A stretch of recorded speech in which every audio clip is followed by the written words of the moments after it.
Saint Petersburg, I craned my neck to look at the ceiling. A bespectacled man with raised eyebrows glared straight back at me. I recognized the face. In this room of mirrors, I could finally have the morbid pleasure of watching myself work. This is what you get for bad hotel choices.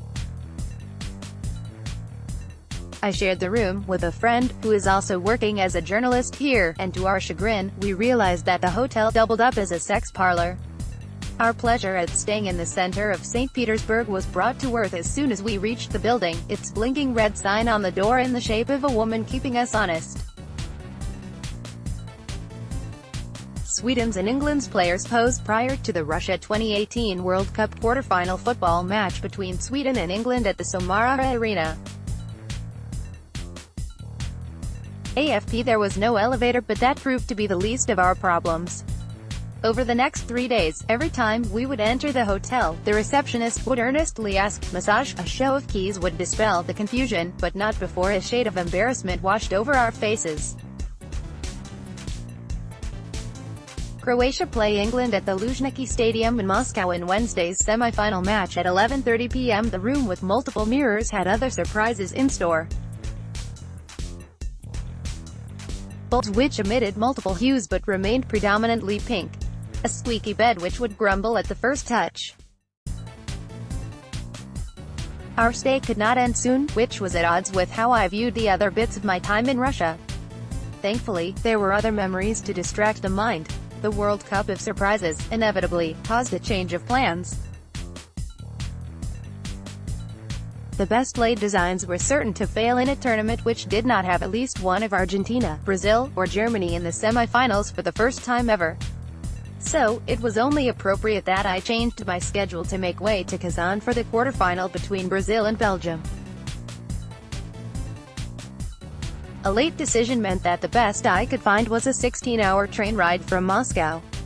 After watching England win on penalties in a World Cup, I should have braced myself for other unusual developments. My only co-passenger, Merit, in the coupe was an artist from Kazan who specialized in figurines of popular characters from children's programs. Some have called this the World Cup of the online translator, with the visitors' bare knowledge of Russian not precluding conversations with the local. However, it demands remarkable patience from all involved. Thankfully, Merit was keen to share all he could. I did not merely learn about his work, but also of the excruciating accident which left a heavily bandaged foot. I wish him a speedy recovery, even as he keeps himself busy with his next creation. A more difficult conversation occurred in a Belgian bar on the street parallel to Kazan's main boulevard, Baumana Street. On the night before Brazil was pushed out of the World Cup by a brave performance from Belgium, a group of journalists stumbled upon the most diverse of beer collections. An old man was in charge of the establishment, his sunken eyes and long hair providing a curious image. My curiosity got the better of me as I asked him about the origins of his arrival in Kazan. The man from Leuven looked at me with a deep pain in his eyes. "I moved here 7 years ago because my wife died," the permanent separation still ringing loud in his voice. I hastened to apologize, and my friend thankfully diverted the discussion to the magnificent resources the bar had. Our Belgian host went on to reveal the range of beers he offers. He remains hopeful of sourcing beers of 1,000 variety from his former homeland in the near future. The following day, drunkenness was a sweet relief for many Brazilian fans whose chants of "Messi ciao, goodbye Messi" were replaced by somber reflection as their own team stumbled out of the World Cup. It was also time for the tournament to bid goodbye to the marvelous Kazan Arena, a cemetery of champions as Germany, Argentina, and Brazil's campaigns crashed there. But there was still more to come from the World Cup, and after another night of not enough sleep, we made our way to Samara. The 350-plus kilometer journey has been my only road trip in Russia yet, driven in a Lada by a woman from Kazan called Albina.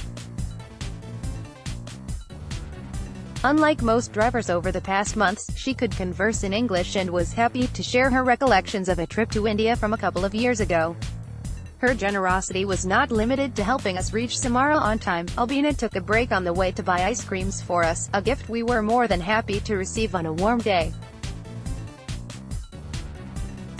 Sitting on the pitch inside Samara Arena and watching Russia play Croatia. Definitely among the highlights of this World Cup. Picked out Twitter.com/H24K1 Prince at Garrulous Boy. July 7, 2018. As we reached Samara, the temperature rose further. A long walk to the stadium under the scorching sun sapped energy. The England-Sweden quarterfinal impacted the morale. But even on such tiresome days, slivers of joy erupted. After completing our work for the day, as my friend and I walked towards the exit at Samara Arena, we overheard a loud cheer from the stadium. Intrigued, we approached a volunteer who informed us that the match between Russia and Croatia was being broadcast on the large screen. We made our way inside hurriedly, only to find people spread all over the pitch.